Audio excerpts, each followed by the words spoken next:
If you or someone you know has diabetes, you may have built up an extra supply of test strips and lancets. That's where we come in. We'll buy the supplies that you don't need and resell them to those in need to prevent waste. Help us make diabetes management more affordable. Visit us at teststripswithaz.com.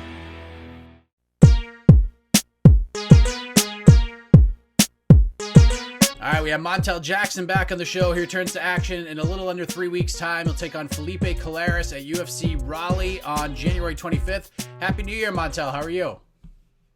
Pretty good, man. Happy New Year to you guys. Appreciate you doing this. It's been a minute since we've seen you in the octagon. By the time you actually make that walk to the cage in Raleigh, North Carolina, it'll have been over 9 months since your win over Andre Soukhamthath. How excited are you to get back in there and just compete again?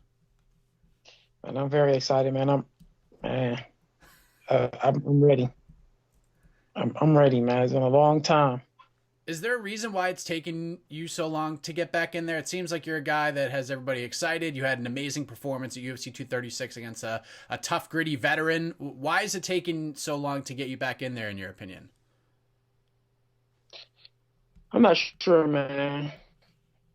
I think you got to take into consideration the time and the things in which I perceived them happen, and it didn't go that way. So you got to take the good with the bad and just keep going. So just stay training, man. Has it been a little weird for you? I mean, this is the longest stretch of time between fights you've had as a pro in your career to this point. I know from amateur to pro, it was like a year or so between your last amateur fight to your first pro fight. But has it been a little weird for you not fighting over the last 9 months? Yeah, it has. I don't know, man. It's just like, it's different, man. Cause usually, man, like when I started out fighting, man, I would have a fight almost every month. Every month, like I'm always looking for the next thing, looking for the next fight. But here, like when you get to the pros, like everything tends to slow down a little bit more. And like you really got to dial in on competition, and it's not about how many fights you have, it's who you fight. So it's a whole different switch in mentality of competition and everything, but it's all right. What have you been up to over these last 9 months? I assume you've been in the gym for a lot of that time, which could be quite scary for everybody at 135 pounds. But what have these last 9 months been like? What have you been able to do and accomplish since your last fight? Oh, man, just take time, man, mentally decompress. Just enjoy it, man. Enjoy training. That's just about it, man. Nothing too special on my end, man. I know it's been weird, and especially with how active you've been, but it's just almost been sort of a blessing in disguise to have these 9 months to sort of mentally sort of recheck yourself back into the game, learn and evolve, and at least learn these lessons, especially with you being so active that sometimes things can slow down. Has it been beneficial, at least for you? Yeah, of course, man. It gives me more time to prepare, to improve some stuff, and really just go down the list and, spot check whatever I need to spot check, especially like skills wise. So this small bit of time away from fighting it's been great for me, man. And now you get Felipe Colares in a little under 3 weeks' time. He's 1-1 in the UFC, came into the organization 8-0 undefeated. He's a Team Nogueira guy. I know you don't typically care who the opponent is. You just get the fight, you say yes, and you do your thing to get ready. But did you know much about Felipe when he was offered to you? No, I don't care. Only thing I worry about is the contract. Send a contract. That's it. Once they send a contract, I'm done. It's time to fight. Like everything else don't matter. It's all about the contract. Once the contract comes and I sign and he signed, it's over. At that point, I don't care. Are you a guy who watches a lot of fights? Like some fighters have to be engulfed in it 24/7. Others need to completely separate themselves from the sport outside of the training and the fighting. What is it like for you on that aspect? And it all depends. Like sometimes like I do film study on guys that are good at certain things that I pick up on. So if I feel like, oh, hey, that works well, I can incorporate that in my game. Like this guy's like the top 1% of millions of fighters in the world, and this is what he's good at, and this is what he's doing, and he's having a lot of success at the high level by doing this type of thing right here, then I will follow that. But other than that,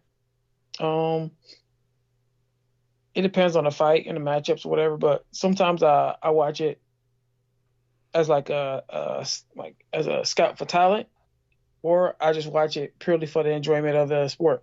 It's a pretty exciting time at Pura Vida right now. You have a fight coming up. Ode Osbourne's about to make his UFC debut next Saturday in Las Vegas against Brian Kelleher. So you guys both have fights coming up in back-to-back weeks. I'm sure you guys train together all the time anyways, but does it sort of enhance things in the gym in between the two of you, knowing you guys both have fights, big ones coming up in the next month? No, man. Not for me. I don't know, you gotta ask him, but for me, it's just like training. Got to get into training. Put your head down on right. Focus. That's about it, man. I don't worry about nothing and nobody else, man. I worry about me and me only. So I don't know, man. You got to ask him, but for me, I'm focused, man. I'm focused on me, myself, and I. I don't worry about nothing or nobody else inside or outside the gym. I don't worry about it. If he there, he there. If he not, he not. You know, that's how I think about it, you know. I don't worry about that type of stuff, man. Do you feel like you'll always be that way as a fighter? I feel like with you two being in the same division, you two being on the same team, I feel like, you know, a lot of times you'll see these two guys have conversations. We'll be a 1-2 punch. We'll be two exciting guys. We'll create openings for each other. We'll be like shake and bake. It's not like that for you? It's whatever, man. What? Put it like this. They can't tell both of us no. Somebody gonna get it, you know. So it's just all about who gonna get there quicker, who gonna get the first yes, you know. But it really don't matter, man. Like they're gonna get fucked up regardless. So like it's just all about the timing of things. But it really don't matter, man. I just feel like they can't tell what both of us know. Like somebody gonna get you, me, him, or karma. Somebody gonna get you. So it really makes no difference. I like that. How do you see this fight playing out in Raleigh between yourself and Felipe Colares in a couple weeks? Maybe it's not a prediction per se, because I've interviewed you a couple of times. You're not really a prediction type guy, but what are you hoping to, I guess, accomplish performance-wise in there outside of just getting a win?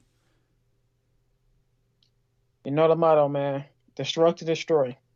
That's all I'm looking to do. That's my prediction right there. To destruct and destroy this man. That's how, I'm sure you're hoping to do that in 2020 as well. Destruct and destroy the entire year, anybody that stands in front of you. Are there certain sorts of goals and benchmarks that you've set for yourself in 2020? Where would you like to see yourself between now and where you see yourself at the end of 2020? On top of the division. Number one. That's it. Short and sweet. On top. Wherever. Whether it be in the UFC, whether it be in life, whether it be here, there, or anywhere, just on top, man. Just on top. That's it. I saw on social media you had some teammates pick up some wins over the weekend in Ohio. Is that accurate? Hell yeah. My boy Javi, he 2-0 as a pro now, so we excited for him, man. Second time, you know. First time he got his cherry pop, but this time he really got his cherry pop, you know, just because like he faced a good amount of adversity and everything, and you know, he's put in a tough situation where you gotta clear your mind, you gotta focus on what's in front of you, and then you gotta take advantage, you know. Like these are the fights that you have early in your career that it gives you like some type of gauge of what you need and what you don't need. And in his case, you know, you can't be afraid of the bright lights. Did you have an experience like that going through the ranks yourself? Yeah, of course, man. Like I say, like probably like my first 4 or 5 amateur fights. Woo! I didn't even hear the corner. I didn't hear the corner. The corner beat said something. I ain't paying. I'm like, listen, it's a no corner. It's like I was out there fighting by myself. Just do everything, you know, just anything, you know, just going up just like a bull. Just seeing that red cape and just charging right away. You know, but like, you know, that's the whole point of, having amateur fights, so you can get dialed in and get your nerves under control. You can get in tune with the corner. You can get an understanding of what the corner is like advising you, how to read, what to see, what you don't see, taking advantage of whatever is in front of you. That's why amateur fights are so important. But yeah, hell yeah, man. Like my first 4 or 5 amateur fights, man, it was like I was out there fighting by myself, man. Like I didn't hear nobody. I just saw the opponent just like a bull, man, just straight charging. Do you remember when that changed for you? Was it a certain fight? Was it the 5th or 6th amateur fight where you started to hear things differently, see things differently? Do you remember that moment? I think um I think maybe when I like my first fight, or I think the first time I ever made it out of like the first round, like I made it like I had to fight like the full fight, and then like I come back to the corner like my coach, so like, what the fuck are you doing? This like he just like, yo, what the fuck are you talking about? I'm moving his ass like, man, that shit not gonna last. It's like you gonna pay yourself out. You like fucking fighting like, you're not listening to anything we saying. Like you could have been put this guy away. Like just out there just doing any fucking thing, just crazy. Man, the fuck you doing? Got some of your ears or something? Like no. What are you talking about? What round is this? He's like, man, it's the second round. Oh man, what a long way we've come, right? Yeah, man, long way, man. The shit was funny. That was like some funny shit, man. Oh my God. Well, we look forward to seeing you make your return to action in a few weeks to see how much you have grown and improved over these last 9 months. A lot of people are very excited to see you back in there as well. And I appreciate you coming back on the show and talking about it. Great to have you here once again. Before we let you go, Montel, let the folks know where they can find and follow you on the web, social media, shout outs, anything else you want to get off your chest. The floor is yours, sir. First of all, you guys can follow me on Instagram at Montel Quik Jackson. You can follow my fan page on Facebook at Montel Quik Jackson. You can follow me on Twitter at Montello135. I like to thank Ed. Ed, he does our like interviews, like he sets up interviews and shit. Like without Ed, bless his heart, I wouldn't do no interviews.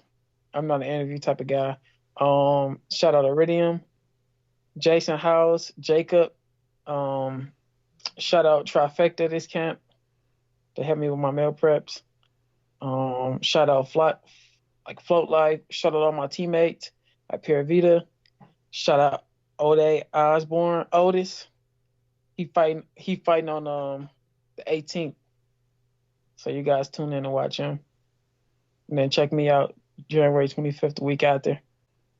I'm glad you brought up the interview thing because we talked about this last year.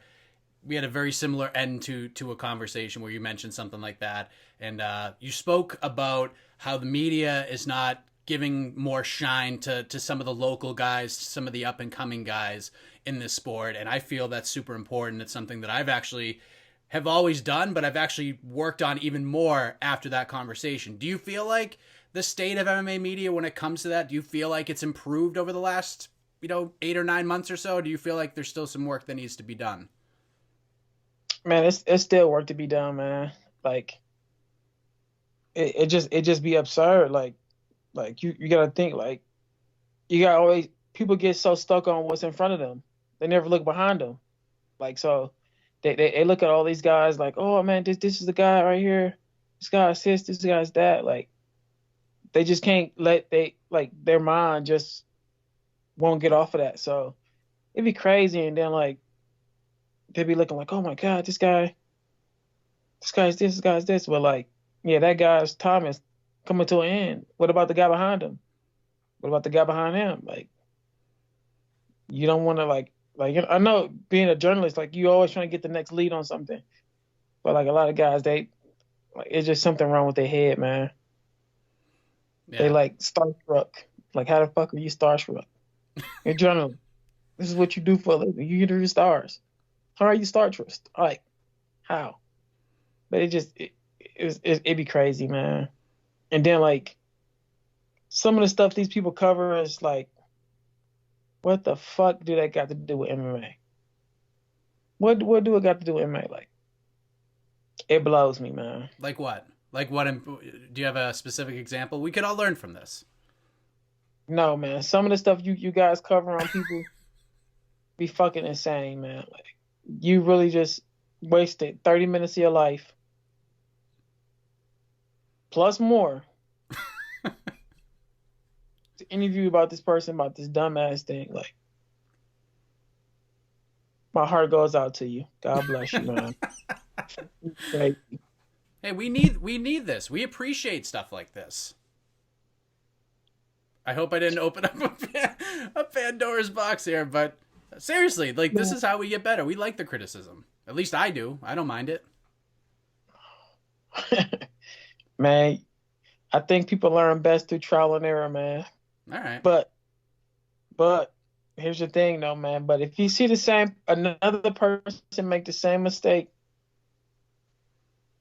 learn from their mistake. Don't make don't do the same thing they do and expect a different result, because 9 times out of 10 it ain't gonna happen.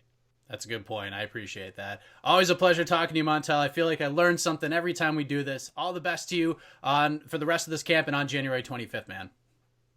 Thank you, man. Thanks for having me, man.